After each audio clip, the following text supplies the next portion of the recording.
Estamos con Patricia Echeverría. ¿Qué tal estás? Bien, ¿y tú? Pues muchas gracias, yo muy bien también. Muchas gracias por estar aquí con nosotros, aquí en el fuera de una habitación, para presentar tu proyecto que no es... A ver, yo no soy capaz de, más que de decir la primera parte, Remember this place. Sí, y luego son unas coordenadas. ¿Te la sabes? Que yo tampoco me acuerdo, pero se lo digo que son coordenadas. ¿Y por qué? ¿Qué significan esas coordenadas? Si las ponemos en Google Maps, ¿dónde vamos?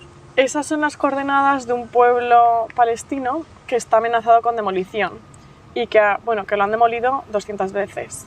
Y el proyecto de realidad virtual... ¿Demolido por quién?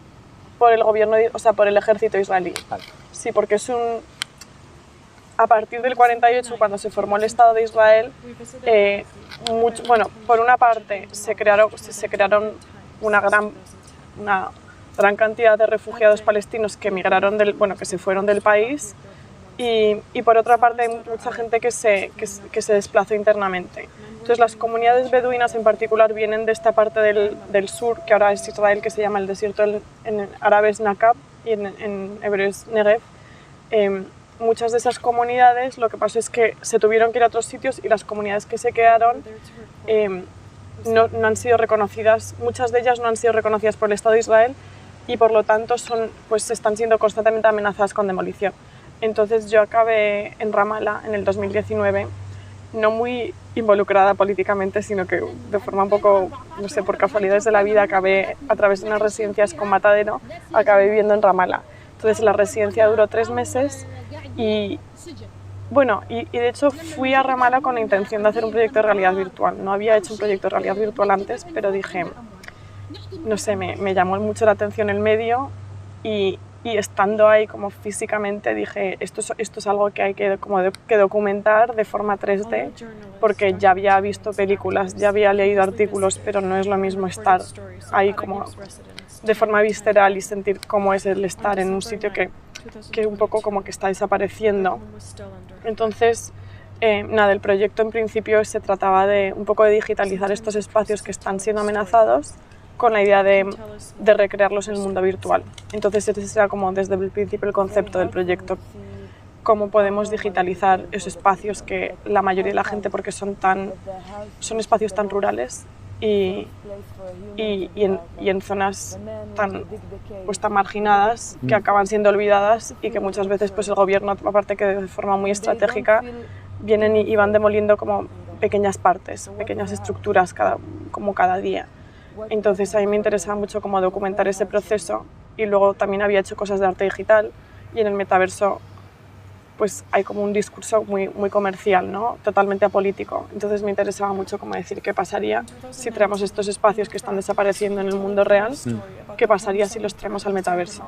Y me interesaba también tratar mucho con temas del hogar, porque he trabajado mucho con refugiados, entonces como el tema del desarraigo y yo creo que el hogar es algo como muy universal, que todo el mundo tiene algún tipo de relación con su hogar, o se sienten que pertenecen al hogar o se sienten que ya no tienen acceso, como muchos refugiados de todo el mundo, pero de alguna forma quería crear como un vínculo personal, ¿no?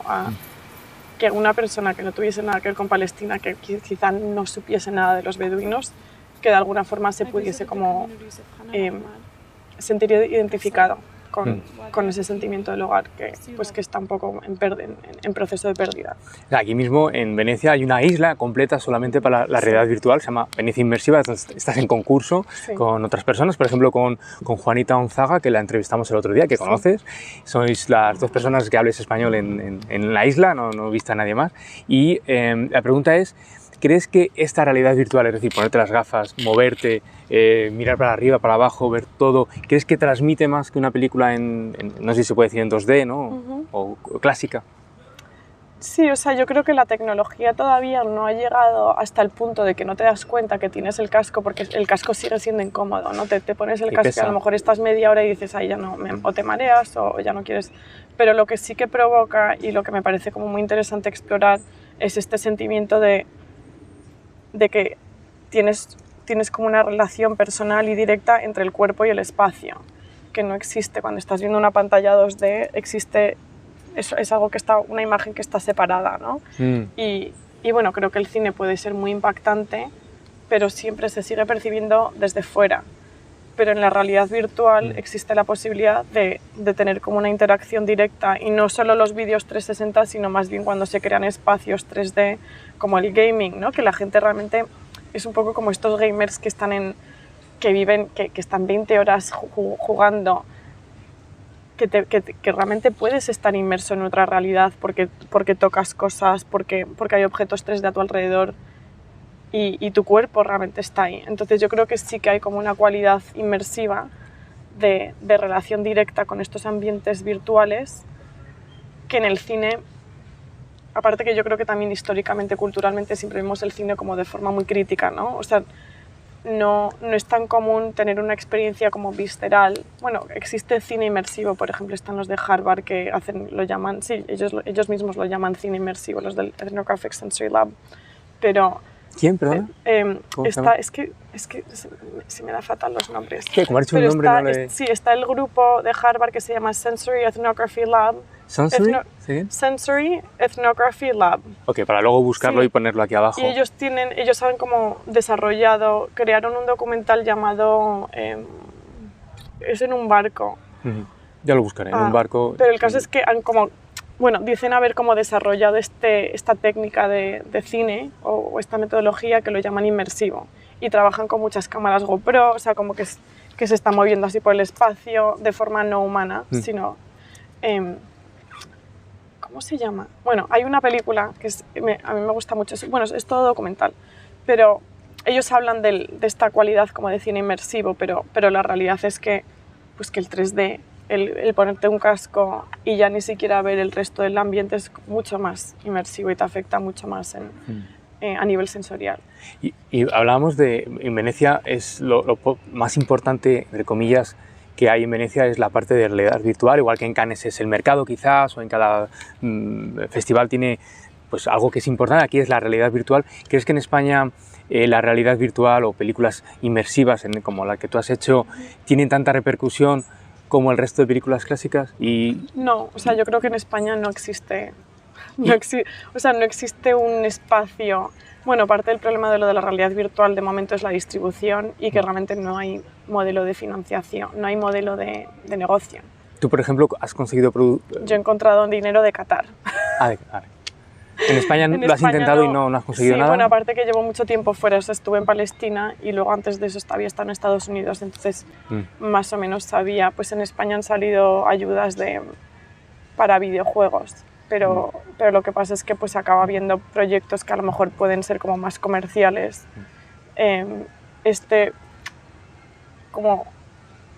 Sí, o sea, el tipo de proyectos que traen aquí, hay algunos que sí que son comerciales, pero entran un poco más dentro del contexto de cine independiente, realidad virtual, que ahora mismo lo que ocurre es que pues en ciertos países como Francia, Alemania, que tienen fondos públicos para apoyar este tipo de este medio, pues eso es realmente lo que sostiene la industria.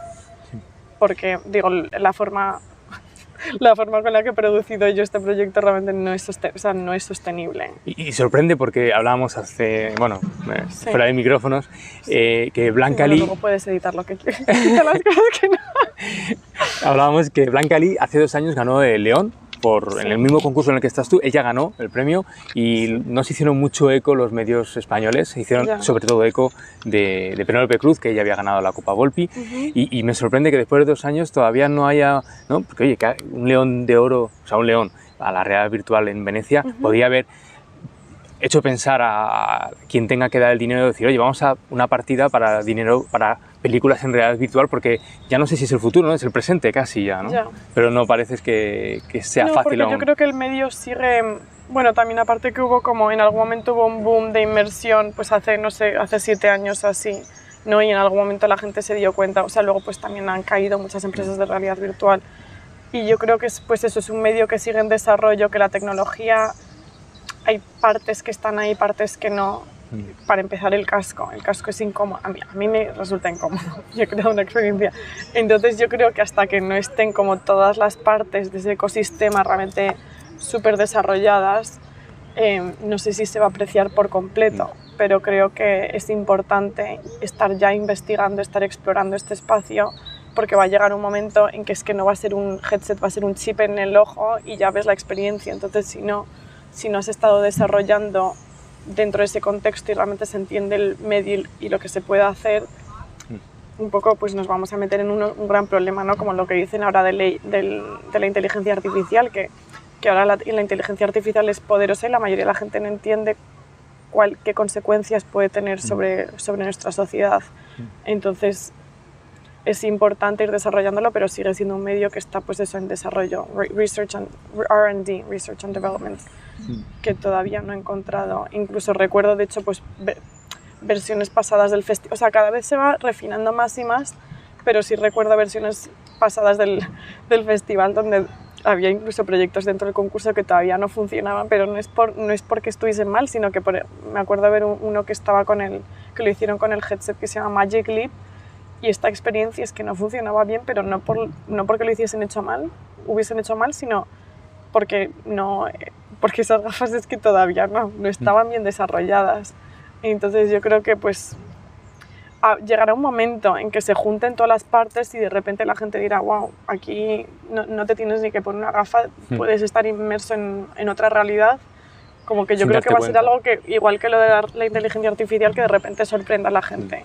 Y sobre todo la gente que no trabaja en ese medio, como que incluso puede llegar a mí me resulta un poco preocupante, ¿no? Que podamos llegar a ese momento que a lo mejor te implantan un chip y de repente ves cosas que no están en el mundo real, como lo del fake news. Entonces, creo que es importante ir desarrollando, ir teniendo discursos en ese contexto, pero sabiendo que pues todavía no hemos llegado, pero llegará un momento en que todas las partes harán clic. Y ya para terminar, ¿a un proyecto futuro? Ahora mismo estoy trabajando en un documental que trata con temas de pastoreo, de pastoreo colonial, que sigue estando basado en Palestina, y me interesa conectar eso con el mundo cripto y el metaverso. Porque justo acababa de volver de Palestina y me encontré empecé a ir como a varios eventos de criptomonedas en Los Ángeles, y de repente vi que en inglés lo llaman degens, que es degen de degenerado, pero degen porque hay gente que está... Bueno, yo creo que es como que esa ola se ha parado un poco, ¿no? Porque han bajado el valor de los cripto, pero me encontré había un juego que se puso muy de moda, que se llama Play to Earn, que es que la gente juega para ganar dinero, es casi como un casino, pero en cripto.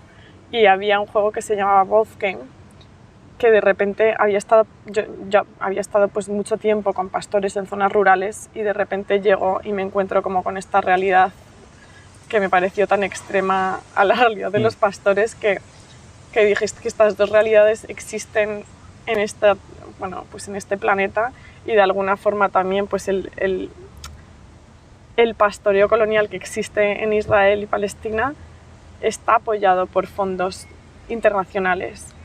Entonces es un proyecto pues como que intenta juntar un poco como estos dos universos, que es parecido al proyecto de realidad virtual en el sentido que me interesaba desde el principio pues trabajar con comunidades muy rurales que tienen muy poco acceso a la tecnología, y de alguna forma combinar o crear algún tipo como de diálogo, discurso entre pues realidad virtual y estas comunidades que tienen muy poco acceso a electricidad y sí crear como algún tipo de loop, ¿no? Que por una parte las comunidades puedan entender estas tecnologías y que gente de fuera que nunca está en Palestina pues que pueda entender un poco cómo es esa realidad. Pues nada, esperemos poderla ver pronto, y hasta entonces te deseamos la suerte en la competición. Veremos el sábado, ¿no? Creo que se sabe, y nada, crucemos los dedos a ver si repites el papel de Blanca Lee y nada, que disfrutes de este sol también tan bonito aquí en el Lido y en Venecia. Muchas gracias.